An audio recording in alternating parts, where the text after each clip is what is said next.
Welcome to crime analysis. Cantonment MLA లాషా పటాన్చెరు దగ్గర జరిగిన రోడ్డు ప్రమాదంలో చనిపోయారు. ఈ సంఘటన చాలా బాధాకర విషయం. తండ్రి చనిపోయిన సంవత్సరంలోపే ఆమె కూడా చనిపోవడం ఆ ఇంట్లో విషాదం నెలకొంది.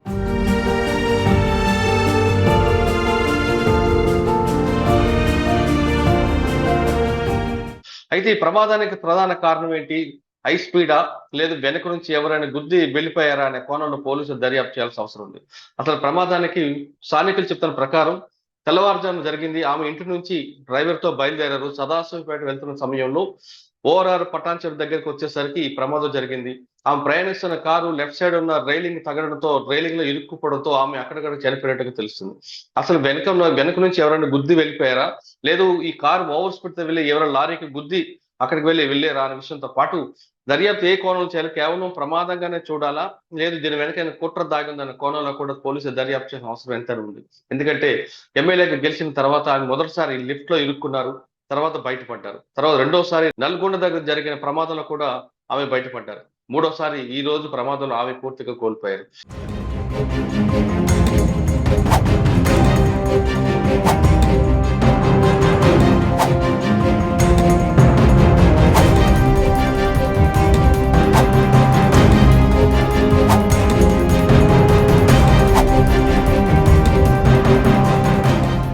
దీని వెనక పోలీసుల దర్యాప్తు ఏ కోణంలో దర్యాప్తు చేయాలనే విషయంపై మనతో మాట్లాడడానికి రిటైర్డ్ పోలీస్ ఆఫీసర్ డాక్టర్ సర్వేశ్వర రెడ్డి గారు ప్రస్తుతం ఫోన్ లైన్ అందుబాటులో ఉన్నారు. ఆయన అడిగి పూర్తి వివరాలు తెలుసుకుందాం.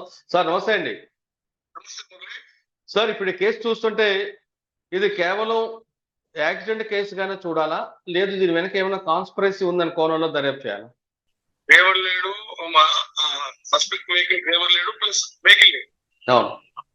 ఇలాంటి పరిస్థితిలో investigation first of all police has to do. Okay facts బయటకు వస్తాయి. ఓకే స్పీడ్ చాలా ఉంది. ఆ స్పీడ్ డేంజరస్ డ్రైవింగ్ కింద వస్తుంది. 140 కిలోమీటర్ స్పీడ్ ఉందనేది ఒక వార్త. 140 కిలోమీటర్ స్పీడ్ లో ఏమాత్రం ఎర్లీ మార్నింగ్ కదా సెలబ్రేట్ చేస్తే కూడా చనిపోవడం ఛాన్స్ ఎక్కువ ఉంటాయి. మూడవది సడన్ గా బ్రేక్ అప్లై చేస్తే బ్యాక్ సైడ్ వెహికల్ వచ్చి వెయిట్ చేస్తే ప్రెస్ అయ్యి కూడా చనిపోవడం చేస్తుంది. ఓకే, కానీ వెహికల్ చూస్తుంటే బ్యాక్ సైడ్ ఎక్కడ డ్యామేజ్ లేదని ఫ్రంట్ సైడ్ ఎక్కువ డ్యామేజ్ కనిపిస్తుంది. ఫ్రంట్ సైడ్ ఏమైనా లారీ ఆగి ఉంటే కూడా వీళ్ళు బ్యాక్ సైడ్కి వెళ్ళేసి కూతురు అప్పుడు ఛాన్సెస్ ఆర్. కాకపోతే అంటే మీరు చెప్తున్నట్లుగా ఒకవేళ ఆగున్న లారీకి కానీ వెహికల్ గుద్దితే లారీ కింద స్టక్ అవుతుంది కదా, కానీ ఇక్కడ వెహికల్ రైలింగ్ లో స్టక్ అయి ఉందండి. రైలింగ్ స్టక్ అయి ఉంది. ఆగున్న వెహికల్ గుద్దినా కూడా ఒకసారి కిందకి వెళ్తుంది, లేదంటే టైమ్ ఆఫ్ ఇన్సిడెంట్ బట్టి లారీ సప్రెస్ ఎంత వరకు ప్రెస్ చేసింది అని దాన్ని బట్టి స్పీడ్ ని క్యాలిక్యులేట్ చేసుకుంటే కూడా తెలియదు. అంటే మీరు అన్నట్లుగా వెనక నుంచి వెహికల్ డాష్ ఇస్తే ఆ స్పీడ్ ని కంట్రోల్ చేయలేక రన్నింగ్ లో వెహికల్ కూడా గుద్ది లెఫ్ట్ సైడ్ రైలింగ్ వెళ్ళిపోవచ్చు కదా. అదొక ఛాన్స్ ఉంది. తర్వాత సడన్ గా సడన్ గా ఆటోమోస్ కొంచెం కట్టుకొట్టకపోతే కూడా స్టీరింగ్ స్టక్ అయ్యి రైడ్ కూర్చోవడం పోయి కూడవచ్చు. ఓకే, అందుకని ఇప్పుడు ఈమె డ్రైవర్ ఏమన్నా మంచిగా is also struggle with life కదా, బతికి బయట పెడితే ఫ్యాక్ట్ బయటకు వస్తుంది. ఓకే సార్, ఈ కేసులో 304 పెట్టాలా, 304 పెట్టాలా, లేదా 337 కూడా యాడ్ చేయాలా? 337 లేదు మురళి, చెప్పలేదు. ఒక ఆమె ఆల్రెడీ చనిపోయింది కదా, 4 పెట్టేసి సరిపోతుంది. Minor injury, IPC 337 minor injury. ఈ అబ్బాయికి మైనర్ ఇంజరీ, ఈయన కూడా లైఫ్ అండ్ డెత్ లో ఉన్నాడు. సీరియస్ అని చెప్తున్నారు. 304 పెట్టడం కరెక్ట్. అంటే ఒకవేళ దీని వల్ల రుణదిగుడు యాక్షన్ పెట్టడానికి క్లోజ్ చేస్తారు కేసు. డ్రైవర్ వీళ్ళ డ్రైవర్ మిస్టేక్ ఉంటుంది.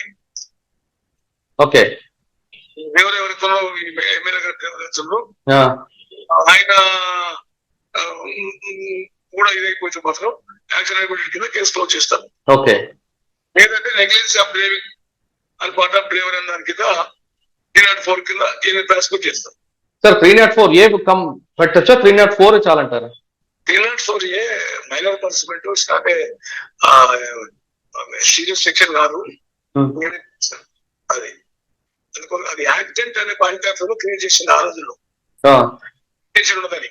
ఓకే, యాక్సిడెంట్ అన్నప్పుడు out of control break failure కానీ ఎనీ మెకానికల్ డిఫెక్ట్స్ అయిన దాని నుంచి ఆయన ఏం చేయగలుగుతారనే ఉద్దేశంతో పెట్టారు. ఓకే, లాస్య ప్రమాదం వెనక కరెక్ట్ గా దర్యాప్తు జరగాలంటున్నారు సర్వేశ్వర రెడ్డి గారు. దర్యాప్తు జరపడం కాదు, దీంట్లో కుట్రకోణం ఉందా పూర్తిగా దర్యాప్తు జరిగితే అసలు నిజం బయటకు వస్తుందని చెప్తున్నారు. ఏదేమైనా సరే లాస్య ప్రమాదంపై పూర్తి వివరాలు ఎప్పటికప్పుడు తెలియాలి. దానిపై పూర్తి దర్యాప్తు జరగాల్సిన అవసరం ఎంతైనా ఉందన్న విషయం తెలుస్తుంది. లాస్య ప్రమాదంపై ఈ విశ్లేషణ సర్వేశ్వర రెడ్డి గారితో ఇంటర్వ్యూ వచ్చే విషయంలో మళ్ళీ కలుద్దాం. అంతవరకు నమస్తే. Thank you sir. Thank you Sarveshwara Reddy గారు.